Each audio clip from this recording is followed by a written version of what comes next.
Hola jóvenes, espero se encuentren muy bien. Bienvenidos a mi canal. En este corto video voy a tratar asuntos relacionados con los conjuntos numéricos.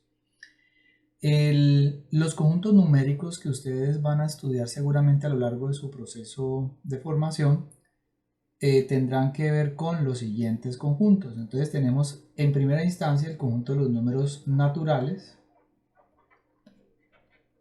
Luego pasarán a estudiar el conjunto de los números enteros. Luego estudiarán el conjunto de los racionales.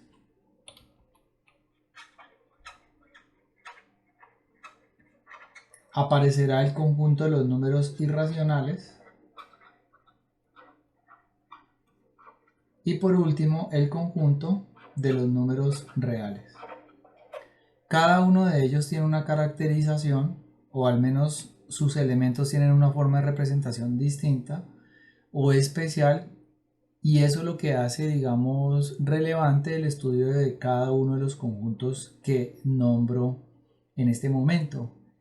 Yo solamente me voy a referir en este momento a los conjuntos y a sus elementos. Yo no voy a hablar de operaciones todavía. Entonces en este caso tenemos el conjunto de los naturales, cuya representación viene dada con esta letra n y esa doble raya. El conjunto de los números enteros se representará con la letra z, el conjunto de los números racionales con la letra q, irracionales, y el conjunto de los números reales. Cada uno de los conjuntos numéricos que voy a dar acá, digamos, como les mencionaba, tiene una particularidad o tiene una forma de representar sus elementos. Nosotros vamos a adoptar el número 0 como número natural, entonces vamos a comenzar desde el 0, seguido del 1.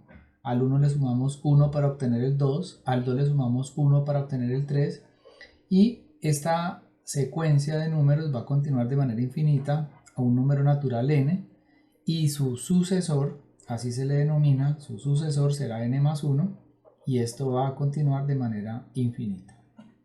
Entonces sus elementos se pueden visualizar de esa forma, y en principio podríamos pensar que los naturales nos sirven para contar elementos de un conjunto.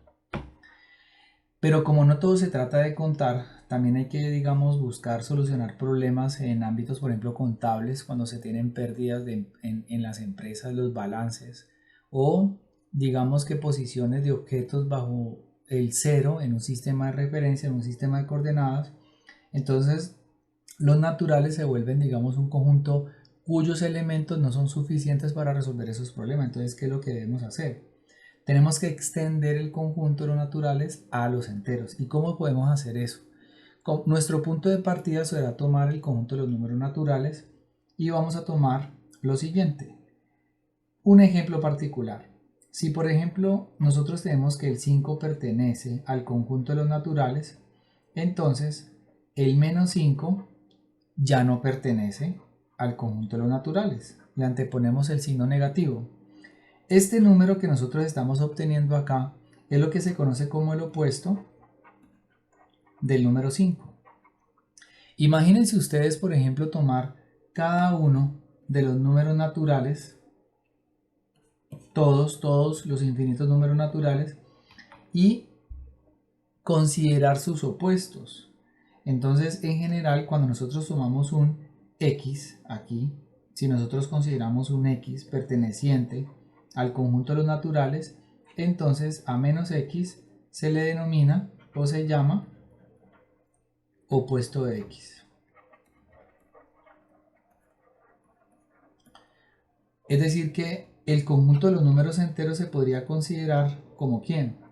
Todos los naturales, 0, 1, 2, 3, 4 en adelante, unido con cada uno de los opuestos, es decir, menos 0, menos 1 y etcétera. Pero aquí podríamos hacer una advertencia que menos 0 es lo mismo que tener el 0. Entonces por eso no vamos a colocar menos 0, sino que vamos a colocar el opuesto del 1 será el menos 1, el opuesto del 2 será el menos 2, el opuesto del 3 será el menos 3 y así sucesivamente.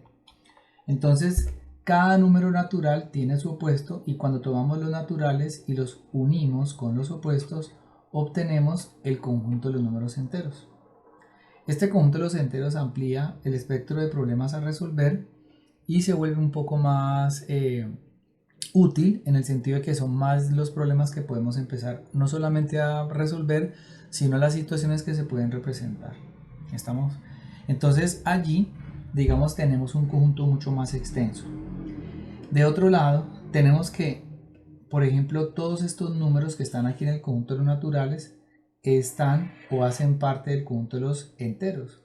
En ese sentido, como todo número natural está en el conjunto de los enteros, decimos que el conjunto de los naturales es un subconjunto del conjunto de los números enteros. Esto va a ser una propiedad pues importante como para entender la relación que hay entre los naturales y los enteros y los otros conjuntos numéricos.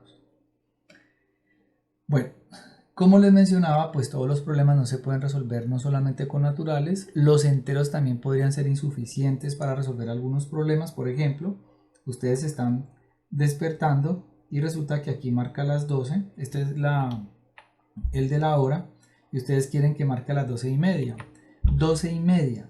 Entonces, una cosa es tener a las 12, ¿sí? Y otra cosa es tener 12:30. Entonces, resulta que 12:30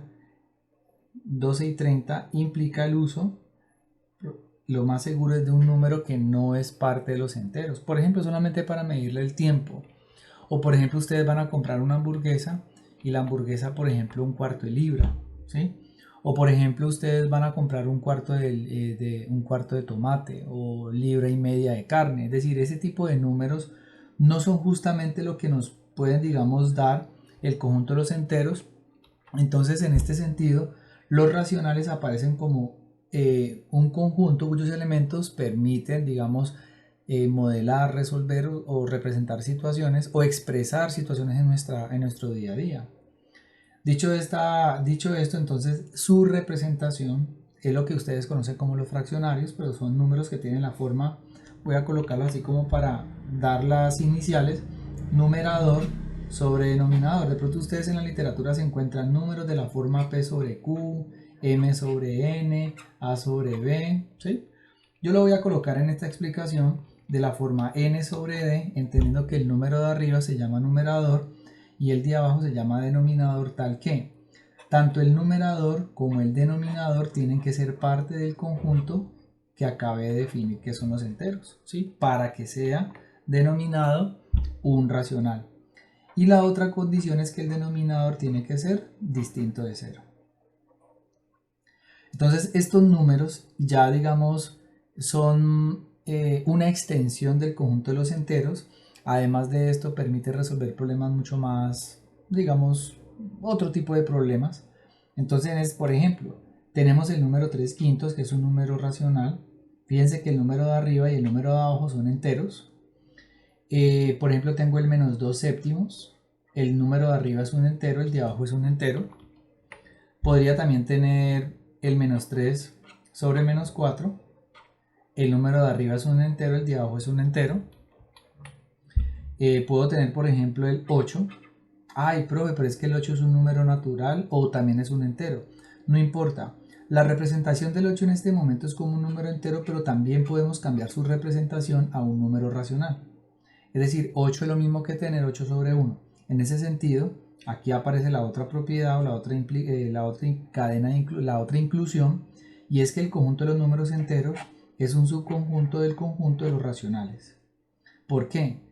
Porque todo número entero es un número racional al colocarle denominador igual a 1. Entonces aquí tenemos la otra inclusión. Es decir que en resumidas cuentas, el conjunto de los naturales es un subconjunto de los enteros y el conjunto de los enteros es un subconjunto del conjunto de los racionales. Entonces esto, digamos, amplía la cadena de inclusión que hay entre los conjuntos numéricos. Entonces todos aquellos números que ustedes recuerdan o utilizan como fracciones, decimales finitos, decimales infinitos periódicos, son aquellos que hacen parte de los racionales. Y resulta que hay números, digamos, que no hacen parte de los racionales, y estos números que no hacen parte de los racionales son los x que no pertenecen a Q, es lo que nosotros denominamos el conjunto de los irracionales. Entonces quiero hacer como una pequeña explicación acá sobre este asunto. ¿Por qué? Porque por ejemplo cuando ustedes tienen el 1/3, este ejemplo seguramente los que ven este video se van a recordar mis clases. El 1/3, por ejemplo, a diferencia del 5/2, el 5/2, por ejemplo, si usted va y hace la división, le va a dar 2.5. Mientras que el 1/3 le va a dar 0,333 y esto le va a dar 3 de manera infinita. Esto es lo que se conoce como un decimal infinito periódico, es decir, 0,3 y una raya arriba. Mientras que el de abajo, 5/2, es un decimal finito. Entonces, ¿qué pasa con esto? Que este número racional y este número racional, 5/2 y 1/3, lograron verse como un decimal o ya sea infinito periódico o un número decimal finito. Entonces aquí tenemos dos formas de ver los racionales. Un decimal que es finito o infinito periódico. Entonces ustedes podrían tomar cualquier número racional, fraccionario, racional, y ustedes hacen la división, siempre le va a dar un resultado decimal, ya sea finito o infinito periódico.